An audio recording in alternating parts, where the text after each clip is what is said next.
내일입니다. 윤석열 검찰총장에 대한 검사 징계위원회가 내일 다시 열립니다. 내일 오전 징계위가 열리는 법무부에 다시 정치권에 관심이 집중될 것으로 보이는데요. 주간 정치에서 자세한 얘기를 나눠보겠습니다. 김경진 변호사 자리했습니다. 자, 바로 가보겠습니다. 내일 결론 나올 걸로 보십니까?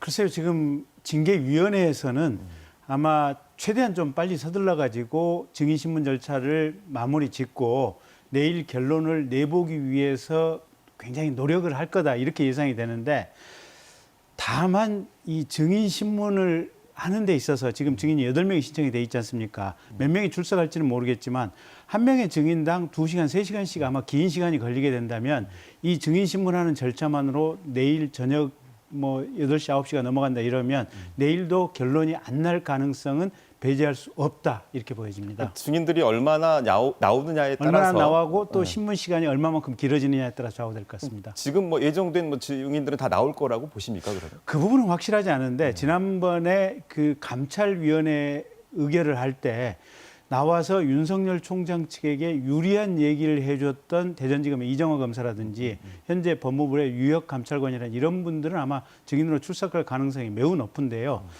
다만 윤 총장하고 좀 반대쪽에 서 있는 이성윤 지검장이라든지 또 정진웅 차장검사라든지 이런 분들은 출석 여부에 대해서는 아직까지는 다소 불투명한 이런 상황으로 보여집니다. 약간 좀 부담스러운 점도 좀 작용하지 않을까요? 이성윤 지검장이나 정진웅 차장검사 같은 경우에. 그렇죠. 검찰 내부에서 거의 한 98, 9%의 간부 내지 평검사들이 지금 현재 진행되고 있는 윤석열 총장에 대한 징계가 부당하게 진행되고 있다라는 성명을 발표한 상태이기 때문에 그런 대부분의 조직원들의 뜻에 반해서 거기 나가서 윤 총장이 잘못됐다라고 증언을 하는 것은 쉽지 않아 보이는 상황입니다. 그럼 내일 오전에 이 정도로 징계위가 열리고 네. 내일 결론이 난다는 가정하에 한번 예측을 한번 해보도록 하죠. 그러면 징계 수위는 어느 정도로 예상을 하십니까? 어차피 지금 현재 대통령이나 여당 입장에서는 윤 총장 문제가 끌려 들어가고 있는 수렁이기 때문에 신속하게 털기 위해서는 해임 또 면직과 같은 중징계 절차를 거쳐서 검찰총장직에서 그만두도록 하는 것이 가장 쉽고 깔끔한 해결이기 때문에 해임 면직과 같은 어떤 직에서 배제하는 중징계 결정이 가장 가능성이 높다고 보여집니다. 그러니까 해임과 면직과 같은, 그러니까 정직도 6개월 이상이 되면 사실상 이제 해임과 같은 효력을 그러기는 하는데 예. 정직의 경우에는 후임 검찰총장을 임명할 수 없기 때문에 여전히 윤 총장이 검찰총장인 상태로 있기 때문에 그러면 국민들의 시선이 여전히 윤 총장에게 가 있기 때문에 저는 정직을 선택할 가능성은 그리 많지 않다 이렇게 예상합니다. 그럼 해임과 면직이 내일 결정되면 바로 그 순간에 윤 총장은 직무에서 배제가 되는 겁니까? 그렇지는 않고요. 그 해임 면직 결정이 대통령한테 가서 대통령이 이를 제거한 다음에 이 제거한 결정 통지서가 윤 총장에게 전달되는 순간부터 직무에서 배제가 되게 되고 윤 총장은 그 순간 아마 행정소송 또 가처분 신청을 할 것으로 예상이 됩니다. 이후 절차를 당연히 밟겠죠. 예, 그렇습니다. 자, 그러면 이제 이건 중징계의 경우이고 예. 초기에 저희가 10일 날 당초 징계위 열릴 때까지만 해도 중징계를 규정사실로 봤는데 일각에서는 견책이나 상당한 좀 경징계가 나올 가능성도 있다는 예상도 있거든요. 예. 이 부분에 대한 가능성은 어느 정도로 보십니까?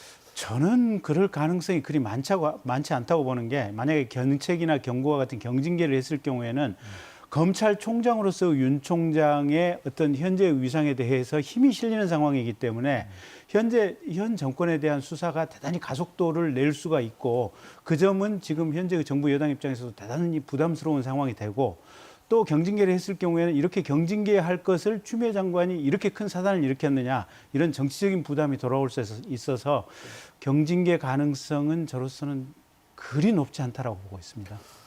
최근에 대통령 국정 수행 지지도를 보면 이른바 콘크리트 지지층 지지율로 볼렸던 40%가 무너지고 좀처럼 박스권에서 회복을 못하고 있는 추세를 보이고 있습니다. 이런 흐름들의 이유가 일각에서 K방역의 실패다, 부동산 문제다, 여러 가지 이유들이 있는데 가장 큰 원인은 어디 있다고 보십니까? 저는 이 윤 총장 문제하고 그다음에 부동산 문제가 거의 반반이다 지금 이렇게 보고 있고요. 윤 총장 문제에 대해서는 이제 얘기를 드렸고, 부동산 문제는 집 주인 입장에서 보면 일단 세금들이 많이 올랐거든요. 그다음에 이 세를 주고 있는 사람들 입장에서는 세를 빼서 돌려받기도 쉽지 않은 상황들이고 또 집을 살려고 하는 사람 입장에서는 집 부동산 가격이 폭등을 했고요. 또 전세를 들어가려고 하는 사람들 입장에서는 전세 매물을 구할 수 없는 상황이어서 거의 이 부동산과 관련된 정책에 있어서는 모든 국민, 특히 수도권에 있는 대부분의 국민이 지금 불행한 상태이기 때문에 그 부분도 지지도에 대단히 큰 영향을 미쳤다라고 보고 있고요. 아마 코로나19로 인한 영향은 지금 이번 주부터 가시화되고 있기 때문에 이번 주 말이나 다음 주 초에 이게 상당히 좀 지지도와 관련해서 덜 좋은 쪽으로 영향이 미치지 않을까 봅니다. 문재인 대통령이 생각해 볼 수 있는, 청와대에서 생각해 볼 수 있는 지지율 반전의 카드 어떤 것들이 있을까요? 특별한 게 지금 있을 수 없고요. 윤 총장 문제도 수렁에서 빠져나오기 위해서는 시간이 걸릴 거고 부동산 문제는 사실은 빠져나올 방법이 없는 거고 그건 장기적인 어떤 과제이기 때문에 결국은 뭐랄까 겸손에 또 겸손. 그러니까 윤미향 의원처럼 와인 들고 있는 모습이라든지 이번에 뭐랄까 필리버스터를 그냥 180석으로 그냥 중단시킨 문제라든지 또 어떤 법안 강행 처리라든지 이런 모습들을 최소한 적게 보이는 모습들이 지지율이 적게 빠지면서 추후에 상대방의 실책이 있을 때 그리고 또 정부 여당이 좋은 역할을 했을 때 지지율을 반등시킬 수 있는 어떤 기반을 마련하러 가는 것이다.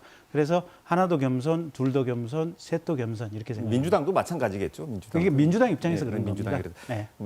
마지막 질문 좀 짧게 하나 드리겠습니다. 지금 지역의 이슈였던 그 광주공항 이전 문제를 놓고 시도 간의 갈등이 더욱더 격화되는 양상을 계속해서 보이고 있습니다. 예. 여기에 대한 해법, 어떤 것을 해법으로 찾을 수 있는지 좀 짧게 좀 정리를 좀 해주시죠. 그거 역시 광주와 전라남도가 서로 간에 겸손한 마음으로 만나서 이 문제를 논의를 해야 되는데요.